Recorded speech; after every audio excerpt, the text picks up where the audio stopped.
أهلا بيكم. النهاردة هنتكلم في موضوع بيهم ناس كتير بتبدأ برمجة، أو حتى اللي بقالها فترة وبتحس إنها محتاجة تطور طريقة تعلمها. هنبص على خلاصة مادة تعليمية من كورس اسمه فايب كودينج.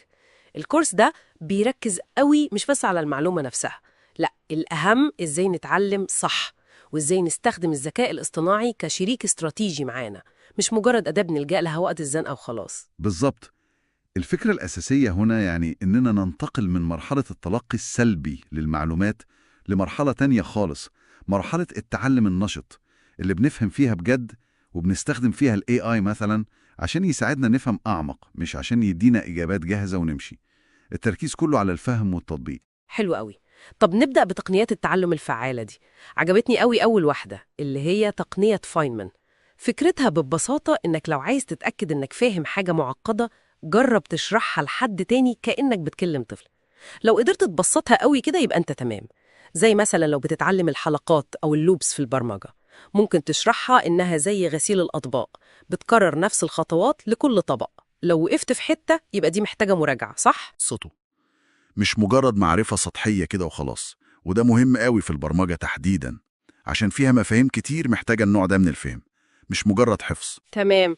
وده يودينا للنقطة التانية، اللي هي الفرق بين الأكتيف ريكول أو الاستدعاء النشط والتعلم السلبي. التعلم السلبي اللي هو زي ما بنقعد نقرأ الملاحظات أو نتفرج على فيديوهات الشرح وخلاص، ده ممكن يوهمنا إننا فاهمين. فعلا، وده وهم خطير.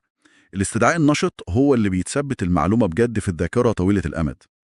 يعني بدل ما تقعد تقرأ الدرس مرة واثنين وثلاثة، لا، حاول تختبر نفسك، افتكر المعلومة بنفسك. أو أحسن، حاول تكتب برنامج صغير بيستخدم المفهوم ده من دماغك من غير ما تبص في أي مراجع. ممكن يبقى أصعب في الأول، بس نتائجه أقوى بكتير. والتالتة اللي بتكملهم هي التكرار المتباعد أو spaced repetition.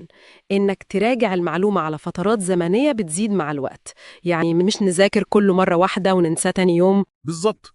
دي طريقة علمية عشان نحارب النسيان الطبيعي للمعلومات. ممكن نستخدم برامج زي أنكي أو حتى نعمل كروت مراجعة بسيطة. مثلا لو بتتعلم أوامر جيت، تراجعها أول يوم، بعدين تفوت يومين وتراجعها، بعدين أسبوع، وهكذا. ده بيضمن إن المعلومة تفضل معاك. طب ندخل بقى على الذكاء الاصطناعي. ChatGPT وكلاود والأدوات دي كلها ممكن تبقى مفيدة جدا، بس إزاي؟